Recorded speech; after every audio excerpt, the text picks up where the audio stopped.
Ya aku lagi kangen ala-ala Taiwan rek. Jadinya aku makan seperti ini. Bismillahirrahmanirrahim.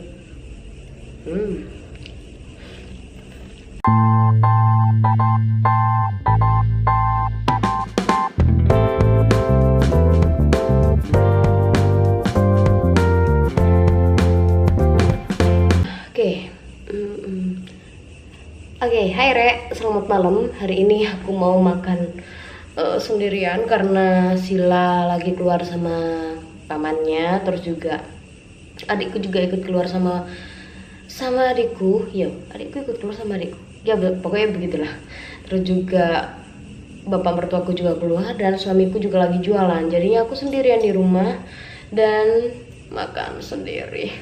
Oke lah, sambil aku mau jawab beberapa pertanyaan yang kalian komen di YouTube. Kalian mau tahu kan kali ini aku mau makan apa? Makan nasi jelas. Aku lagi kepingin kayak ala-ala Taiwan, Rek. Kangen sama Taiwan sebenarnya. Bukan kangen negaranya aja, tapi juga kangen duitnya. Ala tapres. Lah, ini anyway, BTW anyway dan by the way, ini peralatan makan ini itu suamiku dapat waktu dia lagi ke pasar malam main apa gitu katanya, terus dia dapetin satu set alat makan keramik kayak gini. Nih sekarang aku lagi mau makan mie. Ini adalah mie sedap yang ala-ala Korea itu yang pedes. Nah ini kalian pengen tahu kan ya, ini ada apa aja di sini? Aku kasih tahu ke kalian dulu sebelum kita menjawab pertanyaan-pertanyaan yang kalian komen di YouTube aku. Oke Rek, ini dia adalah mie sedap ya, murah meriah, cuma 2.500 per bungkus di daerahku. Terus di situ juga ada ayam, daging ayam, irisan telur dadar yang sudah diiris-iris seperti itu, ada cabai juga. Terus jadi dia kayak ala-ala Korean noodles kayak gitu. Oh boy, Oke Rek, sekarang aku mau makan sambil bacain komentar kalian dan juga beberapa pertanyaan yang kalian tanyakan ya. Tapi sebelum itu aku mau berdoa dulu sebelum makan.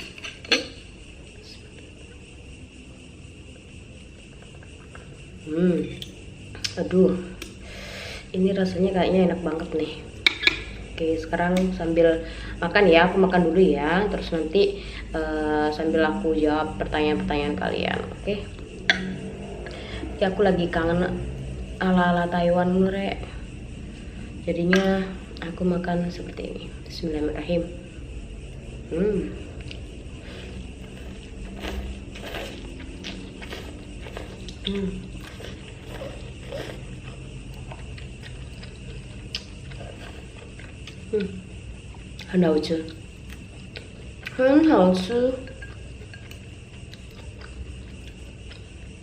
Anggap aja kayak ala-ala di restoran gitu kan, ya kan?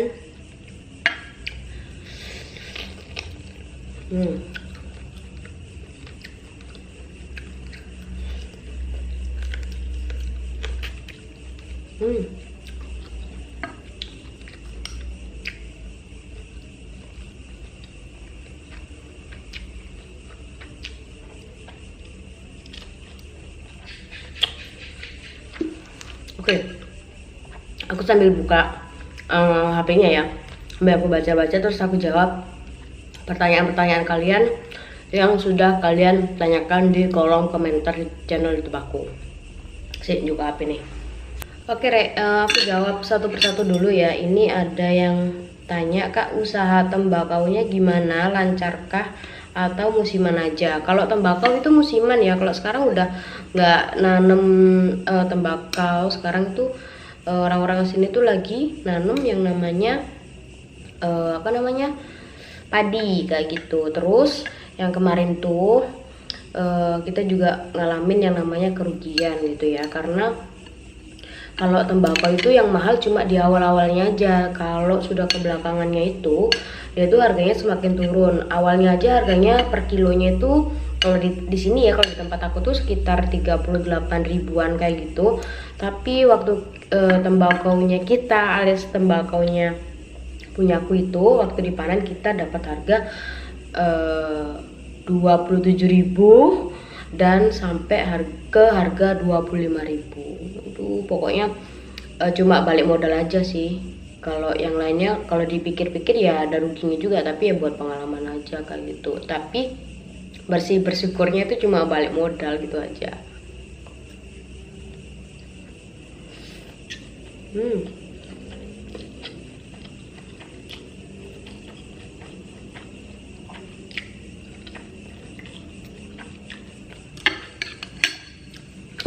Oke, next.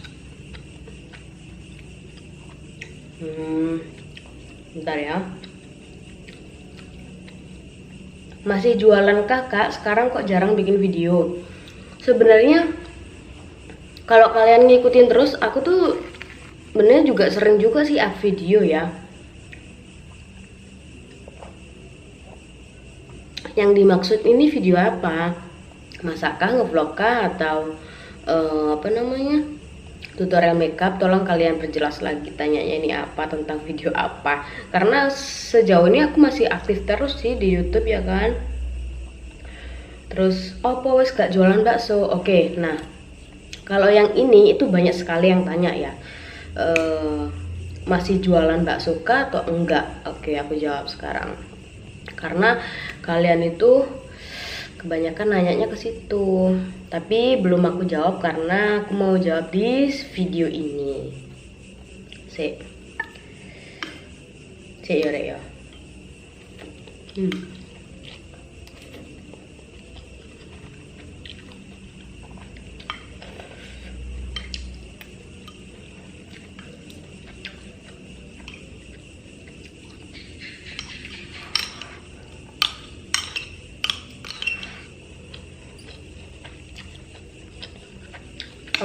Oke, aku jawab di sini ya. Aku udah nggak jualan bakso sama mie ayam lagi. Warungku itu sudah dikelola sama saudaraku. Terus kenapa? Karena aku kesusahan bagi waktu. Yang pertama ya, kalau buka warung itu kan memang harus pagi kan, harus pagi kita harus bukanya. Sedangkan aku nggak sempet atau nggak bisa yang namanya ngerawat anakku buat sekolah.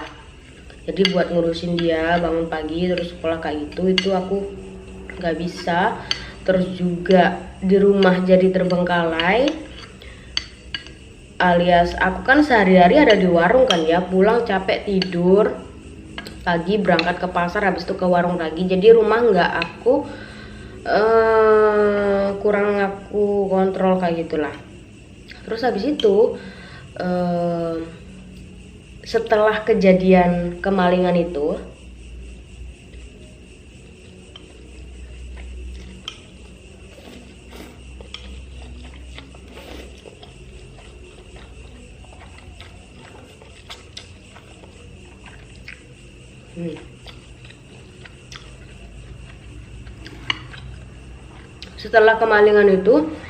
pendapatan aku tuh menurun banget.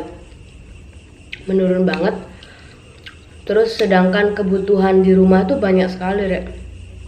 Belum yang bayar wifi, belum yang untuk makannya, untuk kebutuhan sekolah, belum yang di rumah kayak listriknya dan lain sebagainya, pampersnya bokap, terus juga obat-obatan dan lain sebagainya. Iku nggak untuk Rek. Kadang kok aku dodoranku olehnya setitik ngono ya.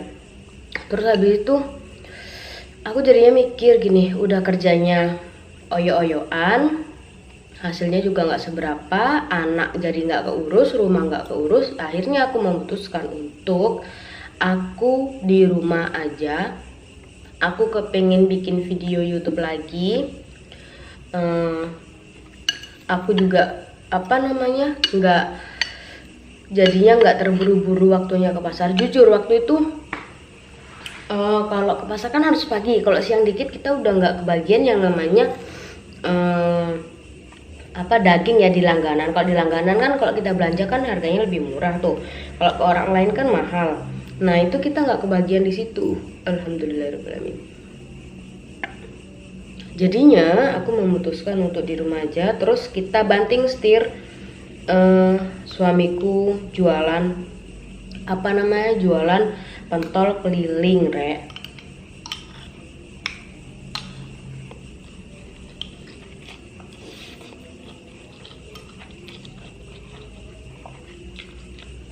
Dan alhamdulillah itu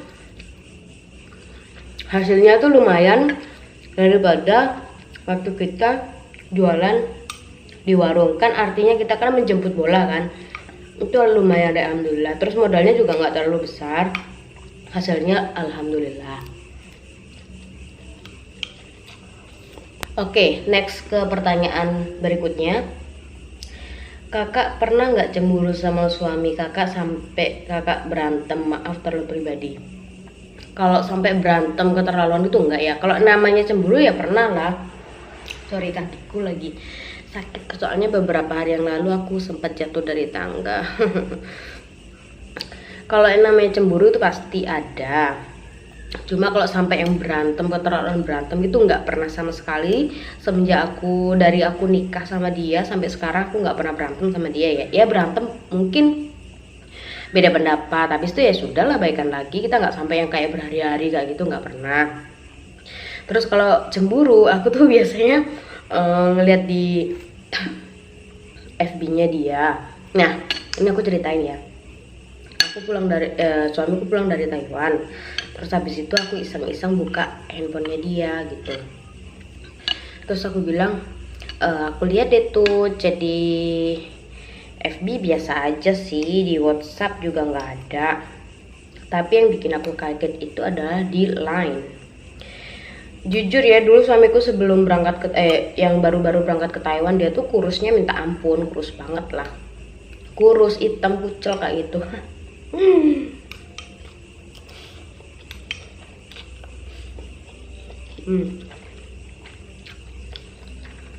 Terus habis itu selama ada di Taiwan mungkin cuacanya juga kan enak gitu kan ya. Alhamdulillah dia bisa gemuk dan juga badannya juga berisi kayak gitu. Sudahlah kan gagah gitu kan sih ya, jadi aku loh, Rek. Terus habis itu aku lihat chat di line-nya dia tuh sampai teleponan tuh selama 1 jam. Apaan coba yang dibahas coba? Di situ aku marah sama dia. Aku bilang, maksud sih aku ya teleponan mbak sampean lo gak tahu sampai 1 jam lebih, kok sampai 1 jam lebih kayak gini. Enggak, sumpah demi Allah aku cuma temenan sama dia. Tapi lek wis wong wedok lek curhat-curhatan mbek bojone wong sampai dia ngerasa nyaman, itu bisa jadi kan ada sinyal-sinyal yang tidak memungkinkan gitu loh. Ada sinyal-sinyal yang bisa merusak pagar tanaman dan mematikan semua jamur yang hidup. Akan mencoba untuk menjelaskan karena aku tahu sikapnya dia adalah orang yang jujur dan nggak pernah nyeleneh-nyeleneh.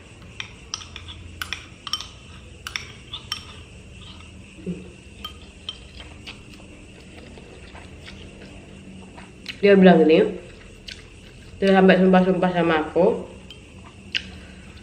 Memang yang suka sama aku itu ada banyak, yang nyoba goda aku buat tidur sama dia itu banyak, Rek.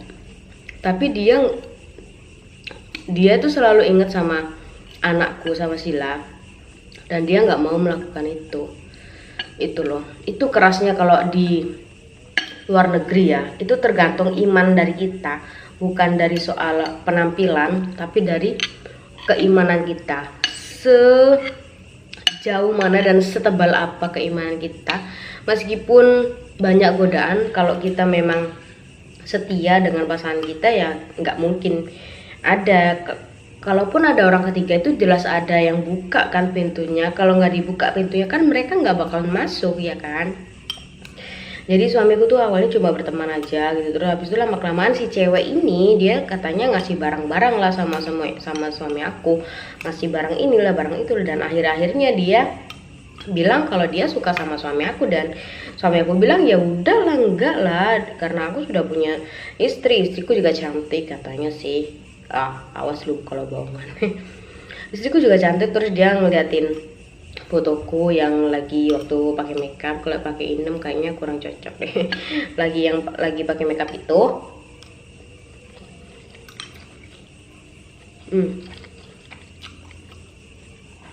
Terus dia bilang, aku kalau temenan biasa aja tuh nggak apa-apa, tapi kalau sampai kayak gini-gini enggak. Soalnya aku seperti ini, kerja ke Taiwan seperti ini ya karena istriku. Kalau bukan karena dia ya aku nggak mungkin ada di sini. Untunglah dia sadar seperti itu. Kalau enggak, aduh, mungkin sudah seperti ikan yang digondol kucing, Rek.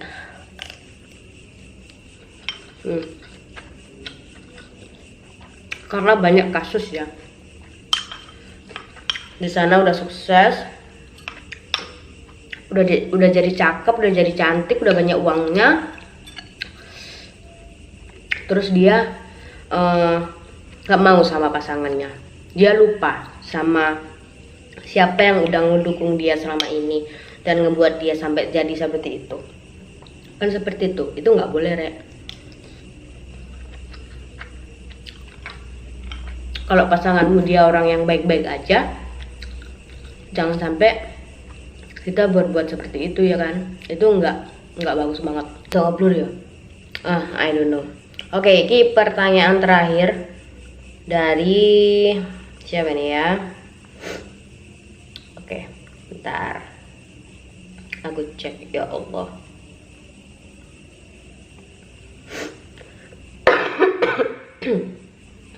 Tips dong bagi TKW yang sudah tidak kerja lagi, gimana menghadapi suka dukanya hidup di kampung biar nggak ada niat untuk balik lagi ke luar negeri. Itu tergantung dari pribadinya masing-masing sih ya. Kalau aku sendiri di sini, pertama memang karena anak aku nggak bisa ninggalin dia lagi karena dia sudah besar, dia udah pintar dan dia udah lengket banget sama mamanya. Sekalipun aku minta izin sama dia nggak ngebolehin sama sekali buat aku kerja ke sana lagi. Meskipun di lubuk hatinya dia kepengin beliin itu, tapi kalau sudah aku skak bilang, mama bisa beliin ini, beliin itu, semuanya mama bisa belikan, tapi mama berangkat lagi ke Taiwan ya, mama kerja lagi ya. Dan dia bilang, nggak usah deh mah, nggak usah beli itu dah, mama di sini aja, nggak usah ke sana. Nanti Sila kalau udah besar, Sila kalau udah kerja, nanti Sila mau beli sendiri. Anak sekecil itu bilang seperti itu. Yang penting mamanya nggak pergi kemana-mana. Terus alasan yang kedua,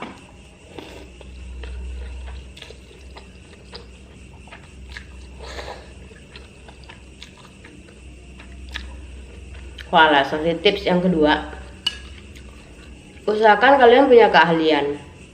Maksudnya itu kalian punya keterampilan misalnya. Jadi kalian nggak pusing lagi.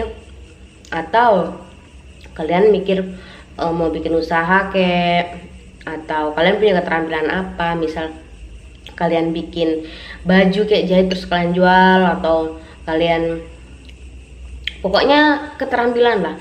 Kalau aku ya, aku contohin diriku sendiri aja, nggak usah ke orang lain. Kalau aku alhamdulillah sambil bisa kayak ngejob, ngerias gitu kan, karnavalan, terus juga kayak wedding. Lakukan hal yang membuatmu bahagia. Maksudnya tuh kerja yang bikin kamu senang, kerja yang bikin kamu bahagia. Jadi kalian bisa melakukan itu dengan setulus hati dan sepenuh hati. Jadi aku kalau mau asal mesti ada loh kalau keinginan untuk kerja ke sana lagi. Karena apa? Karena jelas iming-iming adalah uang. Kan gajinya lebih besar kan daripada di sini. Nah, di situ aku bakalan mikir dua kali. Aku sudah punya peralatan makeup yang banyak, baju-baju juga banyak. Terus nanti kalau aku tinggal, itu jadinya kayak apa gitu loh. Sayang banget kan, sudah aku kumpulin segitu banyaknya, terus aku tinggal untuk berangkat lagi. Itu sayang banget. Terus juga job jadwal job sudah ada di mana-mana, maksudnya tanggal ini ada, tanggal ini ada, tanggal ini ada. Kan kita sayang kan kalau kita terus kerja lagi ke luar negeri terus kita akhirnya nggak bisa dapetin job lagi, karena kalau kita datang lagi ke sini berarti kita kan orang baru lagi kan, harus kita mulai lagi dari nol. Beberapa waktu yang lalu aku juga sempat kepikiran kepingin balik lagi, dan lagi majikanku juga sering telepon, dia bilang kalau kapanpun aku kepingin kerja ke Taiwan tinggal telepon mereka aja, mereka bakalan proses kayak gitu. Tapi aku kayaknya enggak, karena aku mikirin itu sila dan juga jadwal job yang sudah masuk ke list aku kayak gitu.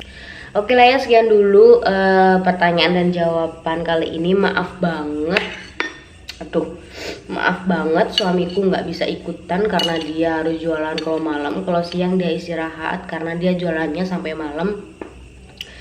Sorry banget dia nggak bisa ikutan, mungkin lain kali kalau pas lagi libur nggak jualan nanti bakalan aku minta ke dia, mau nggak dia ikutan video Q&A lagi kayak gitu. Oke, sekian dulu ya. Kalau kalian masih penasaran dengan kehidupan aku, kalian bisa komentar dan kalian bisa tanya di kolom komentar. Kalian bisa tanya apa aja. Dan sekian dulu video kali ini, semoga ada manfaatnya ya meskipun sambil makan dan tips-tips tadi. Terima kasih udah nonton. Kalau kalian suka jangan lupa di like, comment, dan subscribe. Thanks for watching. Bye.